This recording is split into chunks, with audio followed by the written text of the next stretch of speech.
yang diperintahkan untuk digali tentang orang Israel dalam kitab Nabi Edo yang diduga itu hilang atau ayat yang salah kutip. Artinya, kitab sucinya umat Kristiani ini tidak layak masuk kategori kitab ilmiah. Kalau kita bicara ilmiah, ilmiah itu apa sih? Ilmiah itu adalah apa-apa yang melibatkan metode keilmuan. Kalau Al-Quran itu ilmiahnya kenapa? Pertama, Al-Quran itu secara ilmiah menggunakan rasionalitas itu tidak terdistorsi karena terjaga dengan metode hafalan. Hafalan, ntar teman-teman, ntar ya ada chat.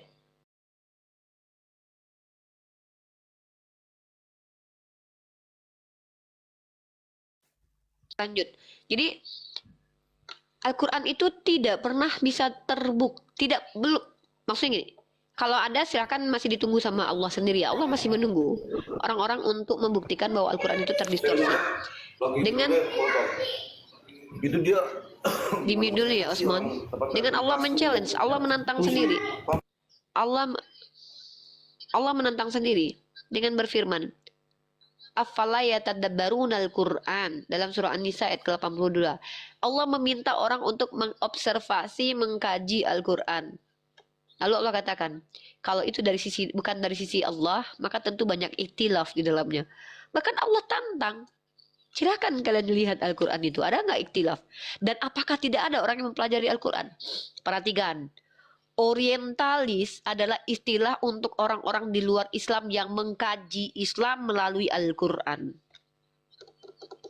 Nah, apakah sudah ada dari para orientalis yang kedudukannya sebagai scholar, sarjana, profesor, doktor yang sudah punya karya ilmiah membuktikan Al-Quran terdistorsi? Pembuktian loh, bukan dugaan loh ya.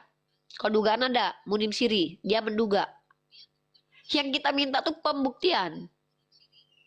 Nah, jadi kalau tidak pernah terbukti Al-Quran 1400 tahun lamanya sebagai kalam ilahi, apa alasan Al-Quran ditolak sebagai kalam ilahi? Ya, itu menjadi pertanyaan. Nah, mari kita masuk ke ranah ini. Ketika ada dua sumber yang menjadi informasi tentang Tuhan, mustahil dua-duanya kalau bertentangan, dua-duanya dari Tuhan. Pasti salah satunya dari setan. Maka kali ini saya akan buktikan mana ajaran setan, mana ajaran Tuhan. Saya buka ChatGPT, ajaran setan menurut Islam dan ajaran setan menurut Kristen. Ada, kalau kita pakai faktor persekutuan terbesar, faktor persekutuan terkecil, itu maksudnya adalah kata-kata yang sama antara Islam dan Kristen. Ternyata disepakati ajaran iblis itu ciri-cirinya adalah mencoba menjauhkan manusia untuk menjalankan perintah Tuhan. Tuh. Itu disepakati tuh. Baik di Kristen, baik di Islam. Yang kedua, ajaran ini cenderung memotivasi orang untuk lebih berbuat jahat dan membenarkan kejahatan. Dua syarat itu yang akan saya bahas, saya mampu buktikan ada pada Kristen. Ini berat nih kawan. Ini klaim besar ini. Saya bisa dipolisikan, bisa mau dihabisi nyawanya, tapi nggak masalah. Saya kan di sini berhak untuk pembuktian. Oke, sekarang saya buktikan. Kalau kita bicara ajaran Samawi, ada 3 ajaran yang mengklaim dirinya ajaran Samawi. Kita lepaskan Hindu, Buddha, dan kejawen dan yang lain. Kita tidak perlu masukkan, karena secara garis besar sudah tertolak.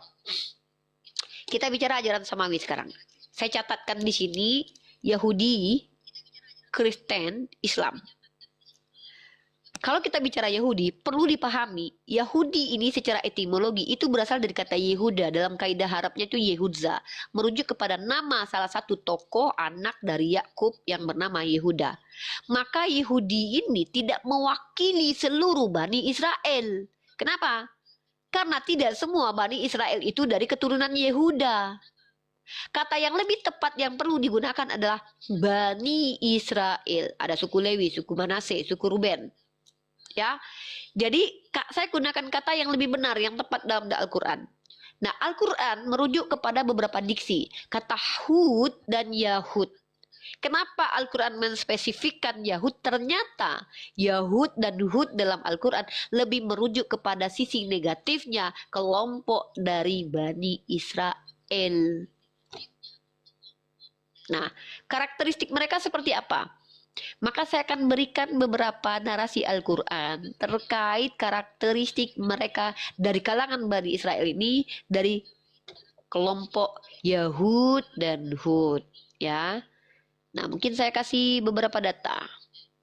Teman-teman, boleh kalian membantah saya, tapi pakai data. Karena saya capek-capek buka data loh. Saya cari, terus kalian tiba-tiba ngomong ke atas nanya, terus saya buka data. Saya bukan pembantu kalian ya. Sapa dulu Yoga, ini ada yang baru masuk sampai buka data, silakan. Ya, Assalamualaikum Omon. Selamat siang.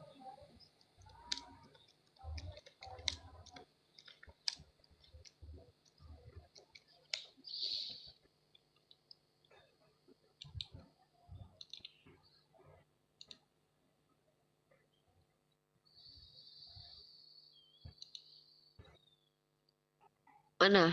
Halo, kalau nggak turunkan aja. Turunkan aja.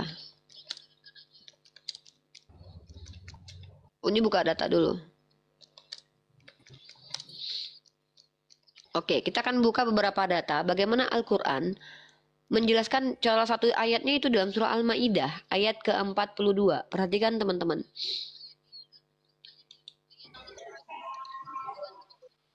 Ya, kita baca bersama-sama, guys. Oke. Nih, Ya, selamat siang Sofandi.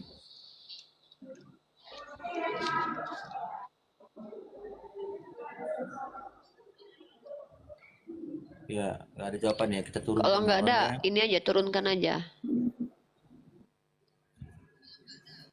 Nah, kalau teman-teman membaca dalam surah Al-Ma'idah, ya Al-Ma'idah ayat 42, silakan perhatikan ayat 42 ya, bahwa di sini dikatakan mereka sangat suka mendengar kabar bohong dan para ulama kita menekankan di situ dengan memasukkan tanda kurung yaitu orang-orang Yahudi. Nah, jadi ulama kita mengidentifikasi mereka di sini adalah orang-orang Yahudi. Suka mendengarkan kabar bohong, lagi banyak memakan makanan yang haram. Nah, itu sifat dan karakter mereka. Itu dulu yang perlu dipahami. Ketika mereka adalah orang-orang yang suka mendengar kabar bohong, maka sayangnya kawan-kawan kita Kristen itu justru dapat informasi tentang Tuhan dari mereka ini. Gitu loh. Ya, selamat siang Jainuddin. Ya,